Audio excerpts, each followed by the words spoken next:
Hello friends, எல்லாரும் எப்படி இருக்கீங்க? இன்றைக்கி நம்ம வீடியோவில் எப்பவும் ஒரே மாதிரி ஸ்வீட் செய்யாமல் கொஞ்சம் டிஃப்ரெண்ட்டாக இன்றைக்கி நம்ம வந்து ஸ்வீட் ரெசிபி வந்து பண்ணியிருக்கோம். கண்டிப்பாக எல்லாருக்கும் ரொம்ப பிடிக்கக்கூடிய வகையில் இருக்கும். வெறும் 3 பொருள் இருந்தாலே போதும் இந்த ஸ்வீட் வந்து நம்ம செஞ்சிடலாம். அதே சமயம் ரொம்பவே ஈஸியான மெத்தட் தான். கண்டிப்பாக எல்லாரும் ட்ரை பண்ணக்கூடிய அளவுக்கு ரொம்ப ஈஸியான ஒரு ரெசிபி தான் இது. வாங்க இப்போ ஒரு டேஸ்டியான சிம்பிளான ஸ்வீட் ரெசிபி எப்படி செய்கிறதுன்னு பார்க்கலாம். ஒரு கிளாஸ் பச்சரிசி எடுத்து நான் வந்து தண்ணியில் ஒரு 3 மணி நேரத்துக்கு நல்லா ஊற வச்சு எடுத்துக்கிட்டேன். இந்த கிளாஸில் தான் நான் வந்து பச்சரிசியை அளந்து எடுத்துக்கிட்டேன். இப்போ இதே கிளாஸில் எல்லா பொருளையுமே நம்ம அளந்து எடுத்துக்கலாம். நீங்கள் உங்களுடைய வீட்டில் இருக்கிற கப்பில் ஏதாவது கிளாஸில் வந்து நீங்கள் அளந்து எடுத்துக்கிட்டிங்கன்னா போதும். எல்லா பொருளையும் கரெக்டான பதத்தில் நம்ம ஸ்வீட் வந்து செஞ்சு எடுக்க முடியும். பச்சரிசியை தண்ணியில் நல்லா கழுவிட்டு ஒரு 3-4 மணி நேரத்துக்கு நல்லா ஊற வச்சு எடுத்து வச்சுருக்கேன். இப்போ ஒரு மிக்சி ஜாரில் ஊற வச்சுருக்கிற இந்த பச்சரிசியை சேர்த்துக்கிறேன். இப்போ இதே கிளாஸில் தேங்காய் வந்து நான் துருவி எடுத்து வச்சுருக்கேன். ஒரு கிளாஸ் தேங்காய் துருவல் சேர்த்துக்கிறேன். தண்ணி வந்து நான் மொத்தமாக அரிசியும் தேங்காவையும் அரைக்கிறதுக்கு 2 கிளாஸ் அளவுக்கு நான் பயன்படுத்த போகிறேன். முதல்ல கொஞ்சம் கொஞ்சமாக தண்ணி சேர்த்து தான் நம்ம அரைக்கணும். மொத்தமாக தண்ணி சேர்த்துட்டோம்னா அரைப்படாது அரிசி தேங்காய். கொஞ்சம் கொஞ்சமாக தண்ணி சேர்த்து நல்லா நைஸாக நம்ம அரைச்சி எடுத்துக்கலாம். ஒரு கிளாஸ் தண்ணியை சேர்த்து நல்லா நைஸாக நான் வந்து அரைச்சி எடுத்துக்கிட்டேன். முடிஞ்ச அளவுக்கு நல்லா நைஸாக இருக்கணும் மாவு, அந்த மாதிரி பார்த்து அரைச்சிக்கோங்க. இப்போ ஒரு பாத்திரத்தில் 1.5 கப் அளவுக்கு நான் வந்து வெல்லம் சேர்த்துக்க போகிறேன். இப்போது 2 கிளாஸ் அளவுக்கு நான் தண்ணி சேர்த்துக்கிறேன். வெல்லத்தை நல்லா கரைச்சி கொஞ்சம் நல்லா கொதிக்க வச்சு எடுத்துக்கலாம். பாருங்கள் ஃப்ரெண்ட்ஸ், வெல்லம் கரைஞ்சிட்டு நல்லா இந்த மாதிரி கொதிச்சதுக்கப்புறமா நம்ம ஸ்டவ் ஆஃப் பண்ணிக்கலாம். வெல்லத்தில் தூசி கல்லெல்லாம் அதிகமாக இருக்கும் அப்படிங்கிறதுனால நம்ம இந்த மாதிரி வெல்லத்தை கரைச்சிட்டு வடிகட்டிட்டு நம்ம இப்போ யூஸ் பண்ண போகிறோம். ஸ்டவ்வை பற்ற வச்சுக்கிட்டு இப்போ ஸ்டவ் மேலே ஒரு அடிப்பிடிக்காத பாத்திரம் வச்சுக்கோங்க. நான் வந்து இப்போ கடாய் தான் எடுத்திருக்கேன். அடிப்பிடிக்காமல் நல்லா அடிகனமான பாத்திரமாக எடுத்திருக்கேன். கரைச்சி வச்சுருக்கிற இந்த வெள்ளை கரைசலை வந்து நம்ம இந்த கடாயில் வடிகட்டி சேர்த்துக்கலாம். கல் தூசியெல்லாம் இருக்கும் அப்படின்றதுனால தான் நம்ம வெள்ளத்தை கரைச்சிட்டு அதுக்கப்புறமா இப்போ நம்ம வடிகட்டி யூஸ் பண்ணுறோம். ஸ்டவ்வை லோ ஃப்ளேமில் வச்சுக்கிட்டு இப்போ நம்ம அரைச்சி வச்சுருக்கிற இந்த அரிசி மாவு தேங்காய் இருக்குது பார்த்தீங்களா, இந்த விழுதையும் சேர்த்துக்கலாம். நான் வந்து அரிசியை அரைக்கும் பொழுது 2 கிளாஸ் தண்ணி சேர்க்கணும்னு சொல்லியிருந்தேன். ஆனால் நான் வந்து 1 கிளாஸ் தண்ணி சேர்த்து தான் நல்லா நைஸாக மாவு அரைச்சி எடுத்துக்கிட்டேன். இப்போ மீதி இருக்கிற 1 கிளாஸ் தண்ணியை வந்து பார்த்திங்கன்னா மிக்சி ஜாரில் சேர்த்துட்டு நல்லா அலசி ஊற்றிக்கலாம். எல்லாத்தையும் சேர்த்ததுக்கப்புறமா ஸ்டவ்வை கொஞ்சம் லைட்டாக குறைச்சி வச்சுக்கோங்க. மீடியம் ஃப்ளேமில் அப்படிலாம் லோ ஃப்ளேமில் கூட வச்சுக்கோங்க. இப்போ எல்லாத்தையும் சேர்த்தாச்சு, நல்லா கலந்து கொடுத்துக்கலாம். அரிசி மாவு அப்படிங்கிறதுனால டக்கு டக்குன்னு அடி பிடிக்கும். அதனால் கொஞ்சம் தீயை வந்து குறைச்சி வச்சுக்கிட்டே குக் பண்ணுங்கள். அப்போ அடி பிடிக்காமல் உருண்டை கட்டாமல் நல்லா நைஸாக நம்மளால் ஸ்வீட்டை செஞ்சு எடுக்க முடியும். இப்போ பார்க்க தான் ரொம்ப தண்ணியாக இருக்கிற மாதிரி இருக்கும். நல்லா குக்காக வந்து பார்த்திங்கன்னா நல்லா கெட்டியான பதத்துக்கு வரும்.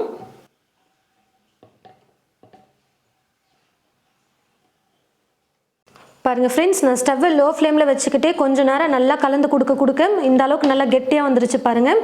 இன்னும் நம்ம குக் பண்ண நல்லா கெட்டியான பதத்துக்கு வந்துடும். இப்போ நான் இது கூட வந்து பார்த்தீங்கன்னா ஃபுட் கலர் வந்து கொஞ்சம் சேர்த்துக்க போகிறேன்.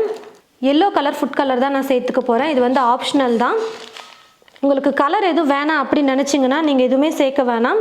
கொஞ்சம் பார்க்க கலர்ஃபுல்லாக இருக்கணும் ஸ்வீட் அப்படின்னு நினச்சிங்கன்னா கொஞ்சமாக உங்களுக்கு பிடிச்ச கலர் ஃபுட் கலர் வந்து நீங்கள் சேர்த்துக்கோங்க. உங்களுக்கு ஃபுட் கலர் சேர்க்க பிடிக்கலனா நீங்கள் ஃபுல்லாக ஸ்கிப் பண்ணிக்கோங்க. நான் வந்து இப்போ எல்லோ கலர் ஃபுட் கலர் தான் சேர்த்துருக்கேன். ஃபுட் கலர் சேர்த்து மிக்ஸ் பண்ணும்போது இது கூடவே கொஞ்சமாக ஏலக்காய் தூள் சேர்த்துக்கிறேன்.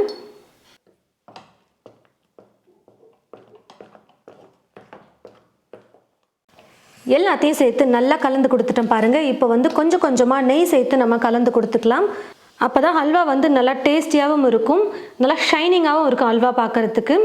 உங்களுடைய விருப்பம் தான். உங்களுக்கு எந்த அளவுக்கு நெய் பிடிக்குமோ அந்த அளவுக்கு நீங்கள் சேர்த்துக்கலாம். நான் வந்து இப்போ ஒரு 6-7 ஸ்பூன் அளவுக்கு நெய் சேர்த்துக்க போகிறேன். அதுவும் ஒவ்வொரு ஸ்பூனாக சேர்த்துட்டு கலந்து கொடுத்துக்க போகிறேன்.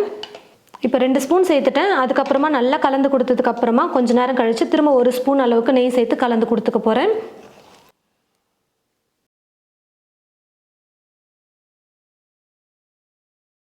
இப்போ வந்து பார்த்தீங்கன்னா நான் வந்து நல்லா குக் பண்ணிக்கிட்டேன்.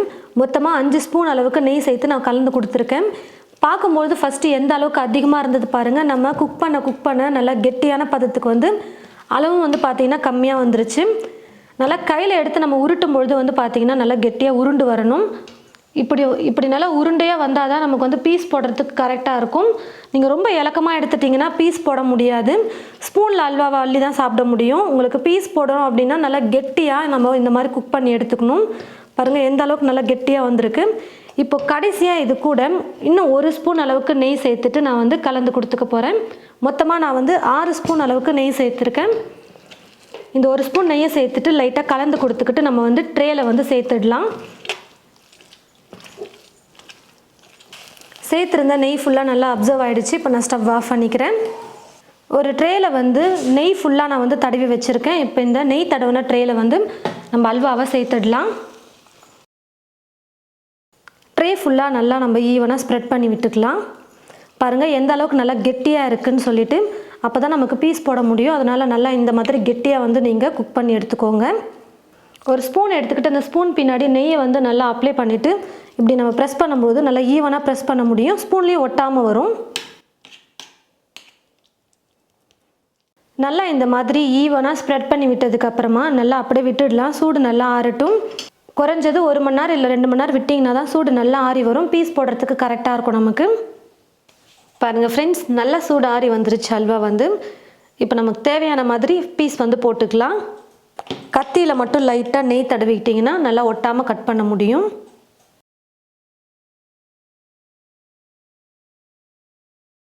இப்போ வந்து நான் கொஞ்சம் சின்னதாகவே பீஸ் போட்டு எடுத்துக்கிட்டேன். பாருங்கள் நல்லா ஒட்டாமல் பிளேட்டில் நெய் தடவி இருக்கிறதுனால சூப்பராக வந்திருக்கு. அதே மாதிரி நல்லா கொஞ்சம் கெட்டியான பதத்துக்கு நீங்கள் குக் பண்ணி அதுக்கப்புறம் நீங்கள் இந்த மாதிரி ட்ரேயில் ஊற்றி ஆற வச்சிங்கன்னா தான் பீஸ் வந்து எடுக்க முடியும். இல்லைனா ரொம்ப இலக்கமாக இருக்கும். ஸ்பூனில் அள்ளி சாப்பிட்ற மாதிரி தான் இருக்கும். இந்த மாதிரி பீஸ் போட முடியாது. பாருங்கள் எவ்வளோ நல்லா சூப்பராக டேஸ்டியாக வந்திருக்கு அல்வா வந்து. எப்போவும் ஒரே மாதிரி அல்வா செய்யாமல் கொஞ்சம் டிஃப்ரெண்ட்டாக இந்த மாதிரி அரிசி, வெல்லம், தேங்காய் வச்சு செஞ்சு பாருங்கள். ரொம்பவே ஹெல்த்தியாகவும் இருக்கும். நம்ம வெல்லம்லாம் சேர்த்து செஞ்சுருக்கிறதுனால டேஸ்ட்டும் வந்து பார்த்திங்கன்னா ரொம்பவே சூப்பராக இருக்கும். நீங்களும் இது போல் உங்களுடைய வீட்டில் வெறும் 3 பொருளை வச்சு இந்த மாதிரி நல்லா டேஸ்டியாக ஒரு ஸ்வீட் ரெசிபி வந்து செஞ்சு பாருங்கள். செஞ்சு பார்த்துட்டு எப்படி இருக்குன்னு சொல்லிட்டு மறக்காமல் கமெண்ட் பாக்ஸில் வந்து கமெண்ட் பண்ணுங்கள். இந்த வீடியோவை மற்றவங்களுக்கும் ஷேர் பண்ணுங்கள். இது போல் நிறைய ரெசிபிஸ் பார்க்க தமிழ் ஃபுட் மசாலா சேனலை மறக்காமல் சப்ஸ்கிரைப் பண்ணிக்கோங்க. கூடவே பக்கத்தில் இருக்கிற பெல் ஐக்கானை கிளிக் பண்ண மறந்துடாதீங்க. தேங்க்யூ.